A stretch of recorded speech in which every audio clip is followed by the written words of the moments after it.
លិខិតជូនពរជូនចំពោះអាយុដំលោកស្រីអភិបាលរងនៃគណៈអភិបាលខេត្តបៃលិនលោកស្រីនាយករងរដ្ឋបាលនាយករងទីចាត់ការប្រធានអនុប្រធានអង្គភាពប្រធានអនុប្រធានការិយាល័យ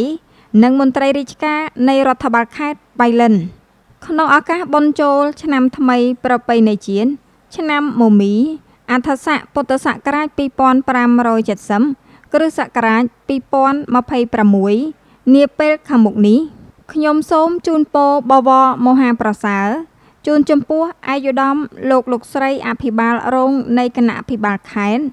លោកស្រីនាយករងរដ្ឋបាលនាយករងទីចាត់ការប្រធានអនុប្រធានអង្គភាពប្រធានអនុប្រធានការិយាល័យនិងមន្ត្រីរាជការនៃរដ្ឋបាលខេត្តបៃលិនសូមមានសុខភាពល្អបរិបូរណ៍សុភមង្គលវិបុលសុខកម្លាំងខ្លាំងក្លាប្រាជ្ញាវាងវៃអាយុយឺនយូរដើម្បីបន្តចូលរួមចំណែកការអនុវត្តនៅចក្ខុវិស័យបេសកកម្មនិងផែនការយុទ្ធសាស្ត្ររបស់រាជរដ្ឋាភិបាល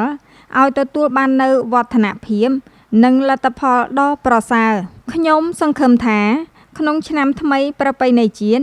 មហាសង្ក្រាន្តនេះមន្ត្រីរាជការស៊ីវិលគ្រប់លំដាប់ថ្នាក់និងបដិញ្ញាចិត្តបន្តខិតខំបំពេញភារកិច្ចជូនខេត្តបៃលិនឲ្យឈានទៅមុខប្រកបដោយជោគជ័យថ្មីថែមទៀតដើម្បីនាំមកនូវមោទនភាពនិងកិត្យានុភាពជូនខេត្តបៃលិនឆ្លៀតក្នុងឱកាសដ៏មហានក្ខត្តរឹកនិងប្រពៃថ្លៃថ្លាបំផុតនេះខ្ញុំសូមបួងសួងដល់គុណបុណ្យព្រះរតនត្រ័យនិងវត្ថុស័ក្តិសិទ្ធិទាំងអស់ក្នុងលោកបារមីលោកយាយយ៉ាត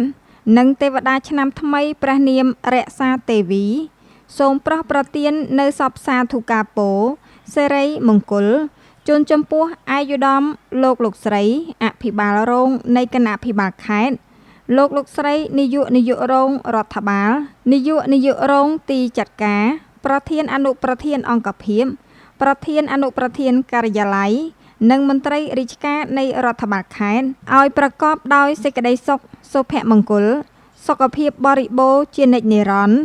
និងសូមប្រកបដោយពុទ្ធពរទាំង4ប្រការ